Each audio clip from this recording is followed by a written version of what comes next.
Muraho neza murakaza neza kuri Soma Top Box. Hwanyira da Soma Top Box tubafasha gutera imbere, tubasangiza ubumenyi n'amahame babiri mu bitabo biri top byafasha guhinduka no guhindura ubuzima bwanyu. Uyu munsi tugiye kuganira kuri topic nziza cyane. Ni topic igira iti niki nakora ngo ikoranabuhanga ritansiga inyuma. Tugiye kuganira ku bintu bigera kuri bine, tugiye kuganira ku mpamvu ari ingenzi kuganira kuri ibi ngibi. Tugiye no kuganira turebe muri make impinduka simusiga ziri hanze ahangaha. Turareba se ibi ngibi birareba ninde ugomba kwibanda kuri iyi topic, ninde ugomba kwibanda kuri ubu bumenyi, akongera agatekereza cyane, akareba ibyo arimo akora, akareba niba bijyanye naho isi irimo igenda. Ikindi nsoza iyi video ndaza kubasangiza amwe mu mahame cyangwa zimwe mu nama ushobora gukurikiza kugira ngo ubashe kugendana na teknoloji igezweho, kugira ngo utabasha gusigara inyuma mu byo ukora byose. Reka dutangire.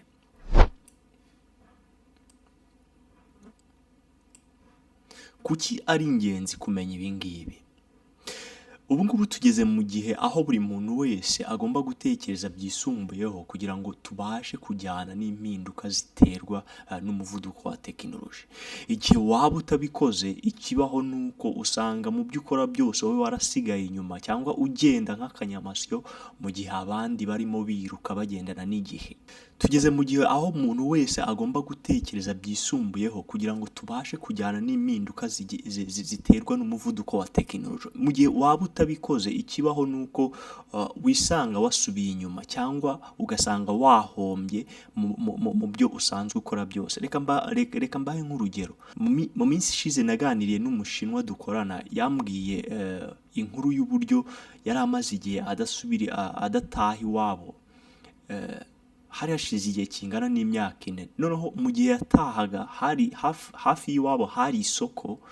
Iryo soko ryakundaga kuba ririmo abantu benshi, rikabamo abantu benshi baza kurangura, bamwe bacuruza ibicuruzwa byabo.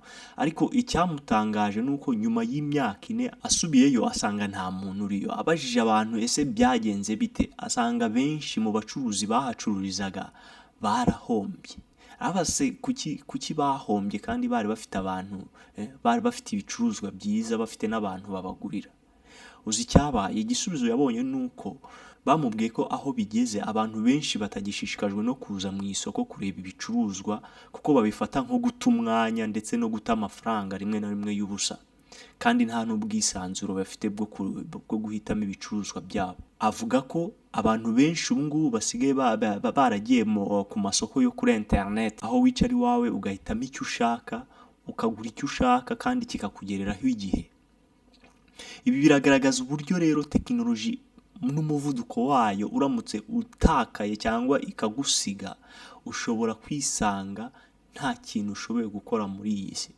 Benshi bari kubura akazi, bari bitezemo amaramuko cyangwa bumvaga ko kazababeshaho ubuzima bwabo bwose mpaka bashaje. Ibi byose kubera teknoloji. Nizihe mpinduka zirimo ziba cyangwa changes zirimo ziterwa na teknoloji umuntu wese agomba kumenya?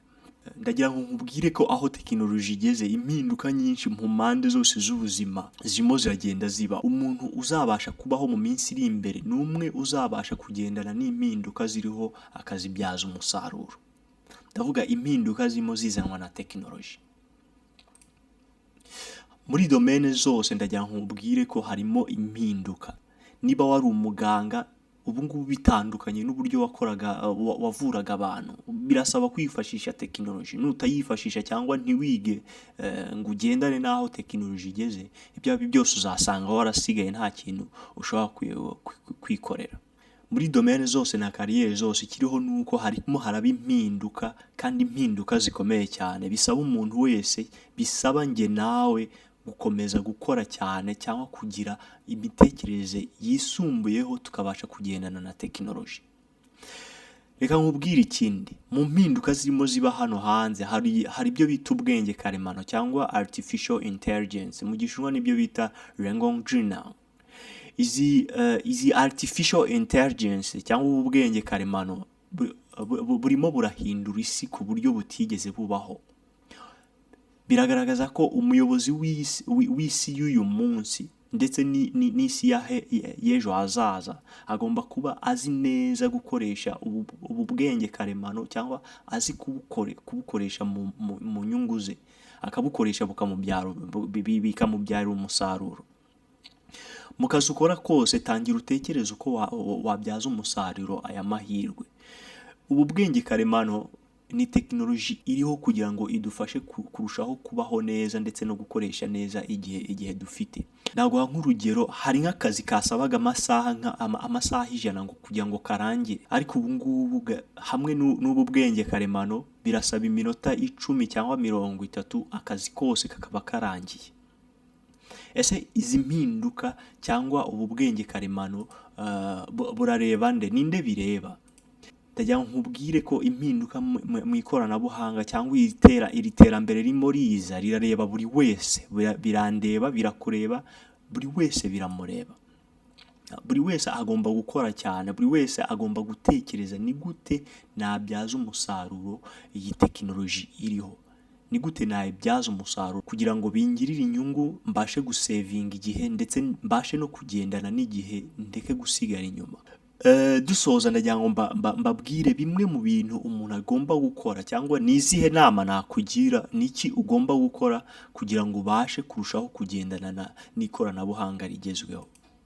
Icyambere nuko kwiga bigomba kuba umuco, kwiga bigomba kuba ubuzima bwawe. Igihe cyose ugomba kuba wiyungura ubumenyi, ugomba kuba urimo wiga. Aha ni henshi ushobora kwigira, hari imbuga za internet, hari ubumenyi bwinshi ushobora gukuraho bitagusabye kujya kwicara mu ishuri. Hari YouTube cyangwa urubuga rwa YouTube, hamwe na telefone yawe ufite cyangwa computer ufite, ushaka kugira ubumenyi bwinshi ku kintu cyose ushaka gukora kandi bikakugirira umumaro. Soma ibitabo cyane ubashe kugendana naho isi igeze. Indi nama ya kabiri ni ukurebera ku bandi. Abanyarwanda bajya bavuga ngo akanyoni katagurutse ntikamenya iyo bweze. Gutembera ukareba uko abandi bakora ibintu byabo ni ingenzi cyane, kandi byagufasha cyane kugira ngo ubashe kugendana na tekinoloji igezweho. Urugero, umworozi w'inkoko wo mu Rwanda ubu ngubu ntakeneye gufata indege ajya i Burayi kugira ngo abashe kureba uko abanyaburayi borora inkoko. Na telefone ye afite cyangwa na internet, ibi byose ni ibintu ushobora kwiga kandi ukagira ubumenyi buhagije mu byo uri gukora byose. Ikindi cya kabiri ni ukugira intego, cyangwa trading yiga minshwera mu byaho. Igihari nuko igihe cyose udafite intego ntushobora kugira icyo ugeraho. Iyo utazi yuge inzira zose zakugezayo. Ugomba kugira intego rero, kuko intego ni source cyangwa ni isoko ya motivation ndetse n'umuhate. Mwakoze gukurikira Soma Top Books. Nizere ko mwigiye byinshi muri topic y'uyu munsi cyangwa mu kiganiro cy'uyu munsi. Ikintu cya mbere tugomba kwibandaho nuko kwiga bigomba kuba umuco kugira ngo ubashe kugendana na tekinoloji igezweho. Ugomba kwigira ku bandi, ugomba gutembera ukareba uko abandi bakora ibyo bakora. Ikindi ugomba kugira intego, cyangwa ibyo bita mu Gishinwa minshwera mu byaho, kugira ngo ubashe kugendana na tekinoloji igezweho. Murakoze cyane, mbibutse gukora subscribe ndetse no gusharinga iyi video kugira ngo ibashe kugera ku abandi ishobora kugira umumaro. Murakoze cyane, muhabwe umugisha.